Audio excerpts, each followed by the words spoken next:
할렐루야. 오늘은 성령 강림 후 5번째 주일인데요. 성령의 관심이 집중하는 교회에 생기는 일이라는 제목으로 말씀을 나누겠습니다. 우리가 무더운 날들을 지나고 있는데요. 이 시간 성령께서 우리의 심령을 시원케 하실 줄로 믿습니다. 지난주에 한 TV 프로그램을 보았는데요. 결혼 생활이 위태로운 한 가정을 보여주었습니다. 관찰 카메라에 촬영된 남편의 일상을 보니까 술 취함으로 인한 주사가 심각했습니다. 남편은 늦은 밤까지 술을 마신 채로 거리를 배회하는데 길거리에 쓰러지기를 반복합니다. 그러다가 한 번은 넘어지고 나서 일어나지를 않고 그 자리에 주저앉아서는 술을 병채로 마시다가 그 자리에서 잠이 들고 또 잠에서 깨어서는 비틀거리면서 거리를 걸었습니다. 잔뜩 취한 채로 집에 도착을 하면 자고 있는 아내를 억지로 깨워서 괴롭히고 욕설을 퍼붓고 심지어는 아내에게 침을 뱉었습니다. 또 길에 지나는 사람들에게 시비를 걸고 싸움을 하려 드는데 주사로 인한 폭력성이 위태해 보였습니다. 나중에 남편이 심리 상담을 받으면서 그의 속마음을 들어보니까 어린 시절에 사랑받지 못하고 용납받지 못한 과거가 있었습니다. 부모님이 이혼하고 새어머니 밑에서 학창시절을 지냈는데 새어머니에게 있어서 이 아들은 그야말로 불편하고 귀찮은 존재였나 봅니다. 학교 도시락을 싸줄 때에는 자기 배에서 낳은 두 딸에게는 햄이나 소세지 같은 아이들이 좋아하는 반찬을 넣어 주었던 반면에 배다른 아들이었던 남편에게는 학창시절 내내 도시락에 김치 반찬만 넣어 주었습니다. 새엄마의 스트레스 해소 대상은 항상 배다른 아들이었습니다. 새엄마는 기분이 안 좋을 때마다 꼬투리를 잡아서 아들에게 폭언을 퍼부었고 체벌을 가했습니다. 남편이 상담 중에 하는 말이 나는 왜 학창시절 내내 김치만 싸갔어야 하는지 모르겠다 하면서 그 당시에 조금이라도 사랑을 받았더라면 참 좋았겠다 하였습니다. 그는 또 말하기를 나는 부모로부터 사랑받지 못했던 7살에 아직도 머물고 있는 것 같다고 하였습니다. 이 남편은 충분한 사랑을 받지 못한 채로 자라다 보니까 여러 상처와 열등감으로 뭉쳐진 어른 아이가 되어 있습니다. 그는 성장 과정에서 해소되지 못한 감정들이 많이 있었고 마음에 쌓인 분노와 억울함을 풀지 못해서 그야말로 울분을 가진 채로 몸이 자랐고 성인이 되었습니다. 그랬을 때 그는 중독이나 주사와 같은 삐뚤어진 방법으로 본인의 상처를 표현하면서 오랜 시간을 살아왔습니다.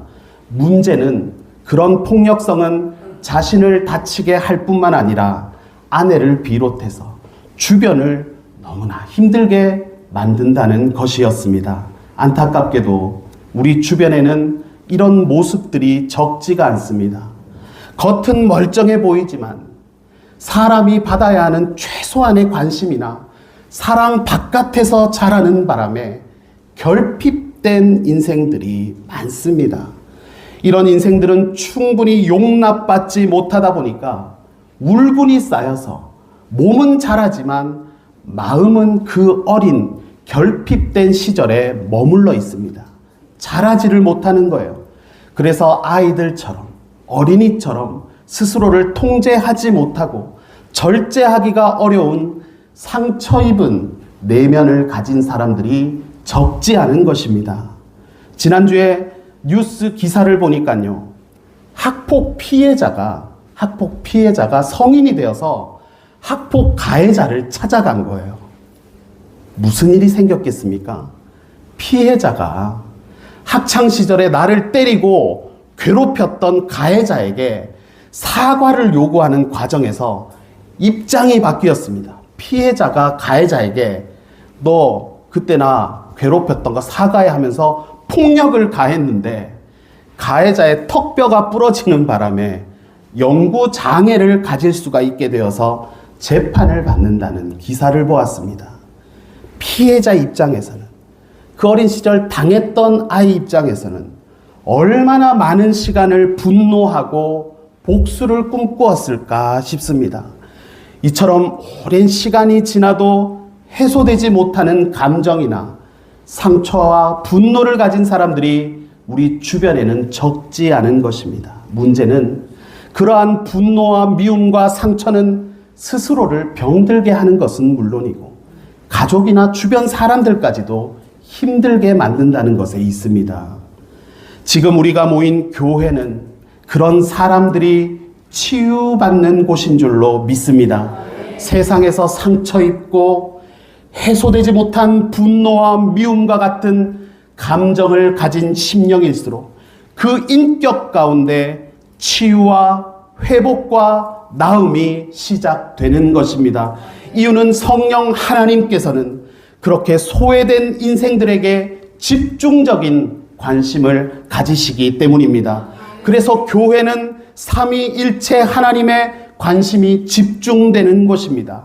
삼위일체의 은혜와 사랑과 평화 내려주심이 교회에 충만하기 때문에 성령의 집중적인 관심 안에서 치유와 회복의 은혜를 입게 되는 것입니다.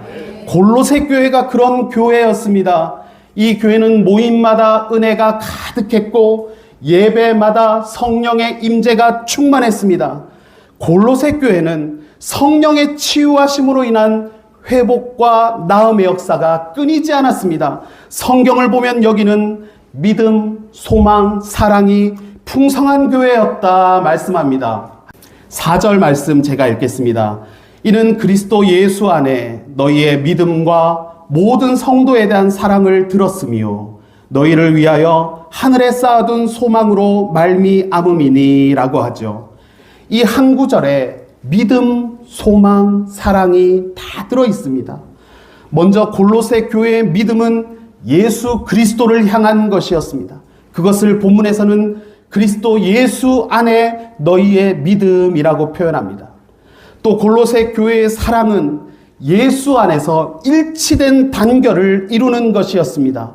그것을 본문에서는 모든 성도에 대한 사랑이라고 표현합니다. 그리고 골로새 교회의 소망은 영원한 천국에 대한 것이었습니다.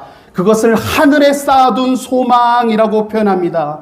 그들의 소망은요, 사라지고 없어지는 땅의 것이 아니라 영원한 하늘에 쌓아두었다는 뜻이었습니다. 어떻게 이 교회가 믿음, 소망, 사랑으로 가득하고 상처 입은 심령들이 치유를 받고 성령의 임재가 충만했습니까? 그것은 성령 하나님의 관심이 교회에 집중되고 있었기 때문입니다.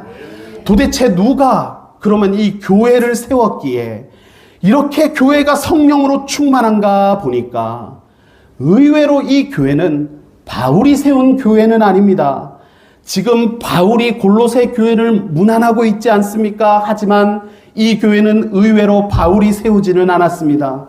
그동안 사도 바울은요, 안디옥 교회, 빌립보 교회, 데살로니가, 고린도, 에베소 교회들을 세웠지만 골로새 교회는 아니었습니다. 그러면 이 교회는 누구에 의해서 세워졌습니까? 7절에서 우리는 교회 개척자의 이름을 확인할 수가 있습니다. 7절을 읽겠습니다. 이와 같이 우리와 함께 종된 사랑하는 에바브라에게 너희가 배웠나니 그는 너희를 위하여 그리스도의 신실한 일꾼이다 말씀합니다. 골로새 교회는 누가 세웠습니까? 에바브라라는 사람이 세웠죠. 바울에게 은혜를 받아서 자기 고향에서 돌아와서 교회를 개척하였습니다. 바울이 세운 교회만 부흥하는 것이 아닙니다. 무명에 가까운 에바브라가 교회를 세웠는데 이 교회에도 성령의 역사가 충만했습니다. 그래서 에바브라가 세운 골로새 교회는 성령의 충만한 임재로 믿음과 소망과 사랑이 가득했던 것입니다. 바울이 세운 교회는 물론이고 에바브라가 세운 교회도 충만한 것입니다. 성령께서는 이 땅의 모든 교회 가운데 동일하게 역사하시며 관심을 집중하시기 때문인 줄로 믿습니다. 그래서 오늘 우리가 교회를 이루고 예배를 드릴 때는 우리의 모든 관심과 초점을 성령님께 맞추어야 할 줄로 믿습니다. 여러분, 이 자리에 나와서는요, 세상의 분주함이나 세상의 염려와 걱정들을 내려놓으시고요, 성령께서 이 자리 가운데 임재하셔서 말씀하시고 위로하시고 치유하심에 집중해서 그분께 내 마음을 열어드리는 이 시간 되시기를 주님의 이름으로 축복합니다. 그래서 골로새 교회는 성령의 임재하심 중에 믿음과 소망과 사랑이 가득하다 보니까 감사한 일들이 끊이지를 않았습니다. 이 교회를 위해서 중보해주는 기도의 중보자들이 많이 있었고 교회를 축복하는 사람들도 날마다 더해지는데 이 모든 것들은 성령 하나님의 교회를 향하신 역사하심이었습니다. 그래서 지금 지금 누가 이 교회를 축복하고 있습니까? 바울과 디모데입니다. 바울은요, 기독교 역사에 굵은 획을 그었던 영적 지도자인데 그가 지금 골로새 교회를 축복합니다. 이것은 지금 성령께서 골로새 교회를 향한 관심을 집중하신다는 뜻입니다. 바울은 자유의 몸이 아닙니다. 감옥에 갇혀 있습니다. 그래서 골로새서를 옥중서신이라고 하지 않습니까? 현실적으로는 갇힌 바울에게서 어떻게 축복을 기대할 수가 있겠습니까? 도저히 지금은 영적인 거장의 관심과 기도를 받기가 어렵겠다 싶었지만 성령이 역사하시니까 골로새 교회에 이렇게 귀한 일들과 감사한 일들이 생기는 것입니다. 바울 선생님이 지금 옥에 갇혔으니까 그 갇힌 분으로부터 축복을 받기는 어렵겠다 싶었지만 성령께서는 골로새 교회에 다양한 사람들을 보내시고 은혜를 베푸셨던 것입니다. 바울이 골로새 교회를 축복하는 장면은 2절에서 기록했습니다. 읽을 수 있는 분은 2절을 같이 읽겠습니다. 바울과 형제 디모데는 골로새에 있는 성도들 곧 그리스도 안에서 신실한 형제들에게 편지하노니 우리 아버지 하나님으로부터 은혜와 평강이 너희에게 있을지어다. 아멘. 지금 바울과 디모데가 교회를 축복하잖아요. 하나님께서 주시는 은혜와 평강이 이 교회에 가득하기를 빌어주는 것입니다. 골로새 교회는 지금 영적 지도자로부터 축복을 받습니다. 이 교회의 개척자인 에바브라가 이 교회를 위해서 기도하고 있고요. 그리고 지금 바울과 디모데라고 하는 에바브라의 스승을 통해서도 교회가 축복을 받고 있습니다. 그랬더니 많은 사람들을 통한 이 축복의 열매가 무엇입니까? 이 교회가 믿음과 소망, 사랑으로 충만했다는 것입니다. 믿음으로 치유되고 사랑으로 회복되고 소망을 통한 나음의 역사가 교회 가운데 나타났던 것입니다. 이것은 성령의 관심이 집중하는 교회에 생기는 일입니다. 그러면 저는 오늘 우리 교회 가운데 이런 질문을 드리고 싶습니다. 우리 수성교회는 누구로부터 축복을 받고 있습니까? 골로새 교회는 바울과 디모데 그리고 에바브라가 복을 빌어주는데 이로 인하여 성령의 역사하심이 가득했습니다. 그러면 우리에게 복을 빌어줄 수 있는 바울과 에바브라는 누구입니까?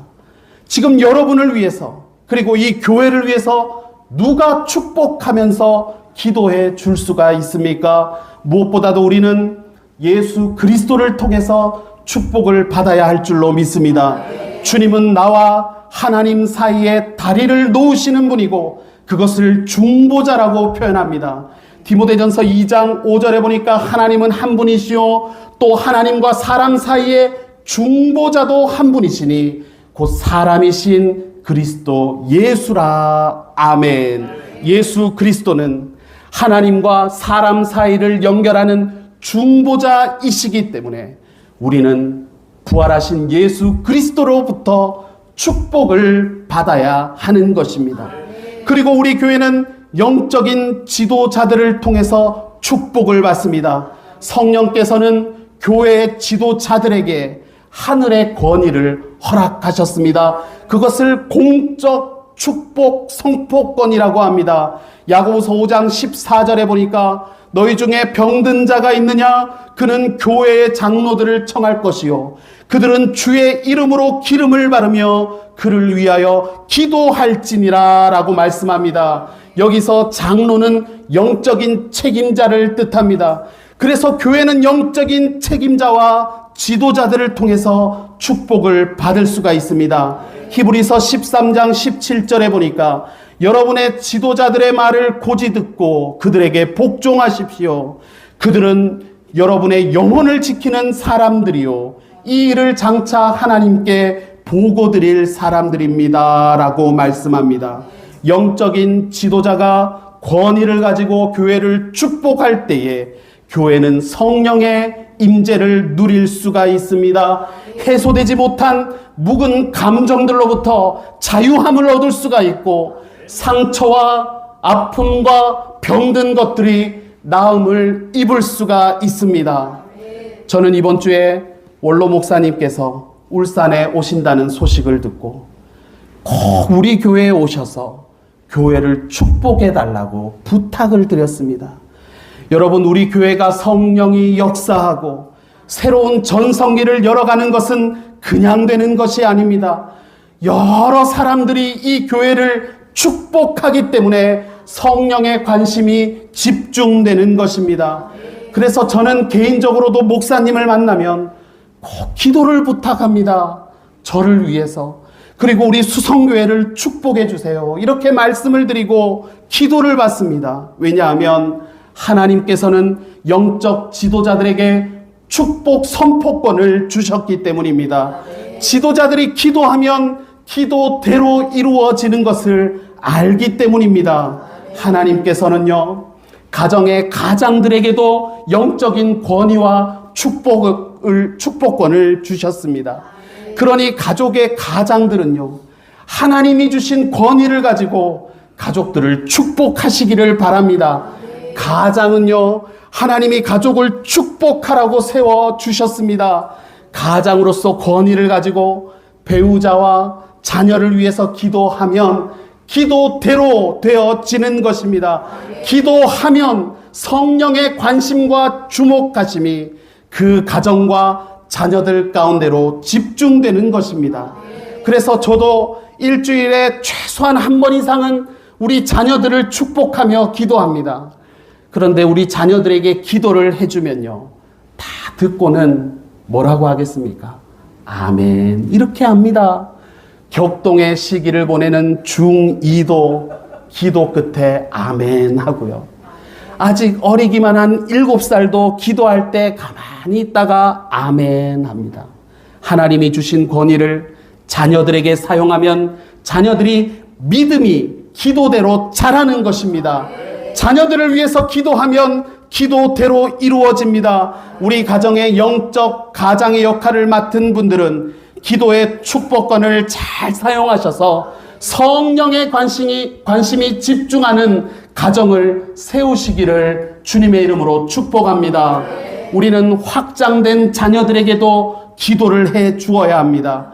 우리 교회에 출석하는 자녀들을 위해서 여러분들 개인 기도 시간에 이름을 불러가면서 기도해 주시기를 바랍니다. 제가 우리 자녀들을 일주일에 한 번은 만나서 밥을 먹으려고 합니다. 그런데 단순히 밥을 사주려고 만나는 것이 아닙니다. 밥을 매개체로 어떻게든지 만나서 이 자녀들에게 축복 기도를 해주고 싶은 거예요. 하나님이 자녀들 꼭 예수님 영접해서 하나님의 자녀로 살게 하시고 예수님의 제자로 쓰임받아서 가치 있고 복된 인생들 되게 해주십시오. 제가 이 한마디 기도해주고 싶어서 자녀들을 주중에 한 번은 만나려고 하는 것입니다. 정말로 이 자녀들이 그렇게 쓰임받으면 좋겠고 그렇게 되기를 바라기 때문에 축복 기도해주고 싶어서 만나는 것입니다. 그랬더니 효과가 있어요. 한 번은 너무 정신이 없어서 기도하는 것을 잊어먹고 얘들아 밥 먹어라 이랬더니 한 자녀가 목사님 기도 안 합니까? 이렇게 여러분 당장은 표시가 안 나는 것 같아도 성령님은 일하시기 때문에 그들 마음에 믿음의 뿌리가 자리를 잡아가는 것입니다. 기도하면 성령의 관심이 집중된다는 뜻입니다. 골로새 교회의 담임자는 에바브라였습니다. 그는 교회를 축복하고 기도했는데 오늘 보니까 에바브라의 스승이기도 했던 바울과 디모데도 골로새를 축복하고 기도하고 있습니다. 여기 3절에 보니까 우리가 너희를 위하여 기도할 때마다 하나님 곧 우리 주 예수 그리스도의 아버지께 감사하노라 말씀하고요. 9절에 보니까 이로써 우리도 듣던 날부터 너희를 위하여 기도하기를 그치지 아니하고 구한다 말씀합니다. 바울은 골로새 교회를 위해서 기도하는데 기도하기를 그치지 아니하고 구하고 있다 말씀하는 것입니다. 여러분 하나의 교회가 세워지는 것은 그냥 되는 것이 아닙니다.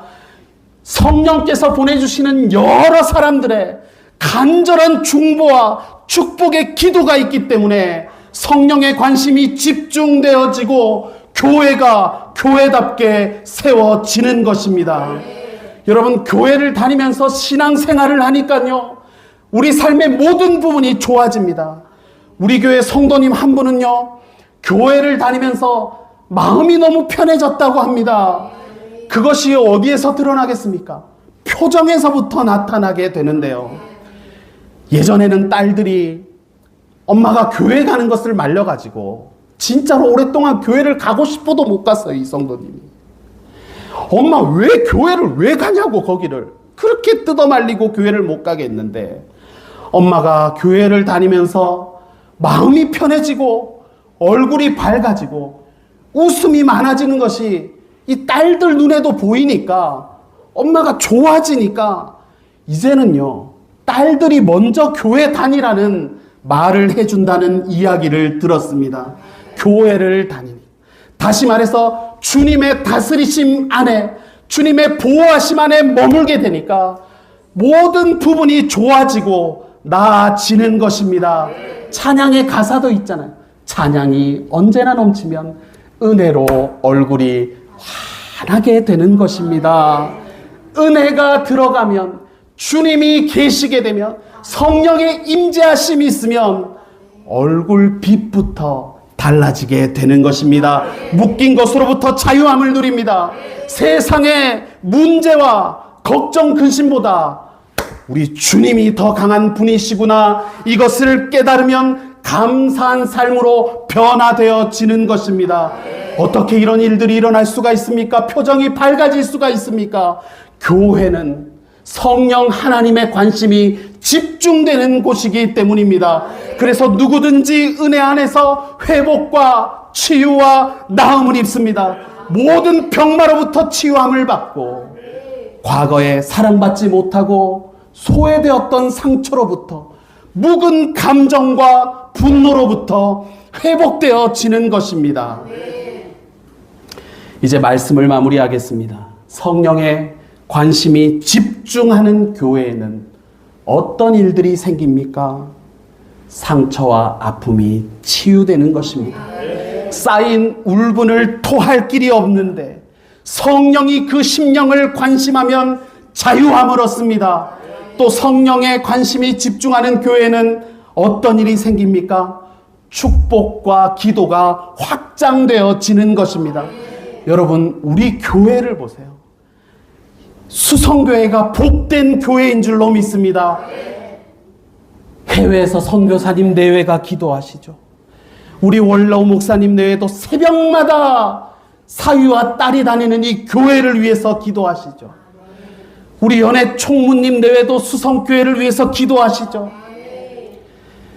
여러분, 무엇보다 성령께서는 말할 수 없는 탄식으로 우리를 위하여 간구하시는 줄로 믿습니다. 로마서 8장 26절에 보니까 이와 같이 성령도 우리의 연약함을 도우시나니 우리는 마땅히 기도할 바를 알지 못하나 오직 성령이 말할 수 없는 탄식으로 우리를 위하여 친히 간구하시느니라. 성령께서도 우리를 대신해서 간구해 주신다는 말씀입니다. 그러니 우리 수성교회는 성령의 관심이 집중되는 것입니다. 이 시간은 우리가 참 복받은 존재임을 고백해야겠습니다. 여러분, 사실 생각해보면 누가 나를 위하여 매일 기도할 수 있겠습니까? 쉽지 않은 일인데요. 성령께서는 우리 삶에 집중적인 관심을 가지셨기 때문에 누군가를 통해서 나를 위하여 기도하게 하시기 때문입니다. 성령의 관심이 집중하는 교회에 생기는 일은 첫 번째로 믿음, 소망, 사랑이라는 하나님의 성품으로 풍성한 삶이 되고 풍성한 교회가 되어집니다. 두 번째로 여러 축복의 기도자가 생기고 축복과 기도가 확장되어집니다. 세 번째로 치유와 회복과 나음이라는 하나님의 역사를 체험하게 되는 것입니다. 이제 성령 하나님께서 우리 삶과 우리 교회 가운데 관심을 집중하시기 때문에 이 하나님의 집중적인 관심 안에서 한 주간을 승리하며 살아가시는 저와 여러분 되시기를 주님의 이름으로 축복합니다. 축원합니다.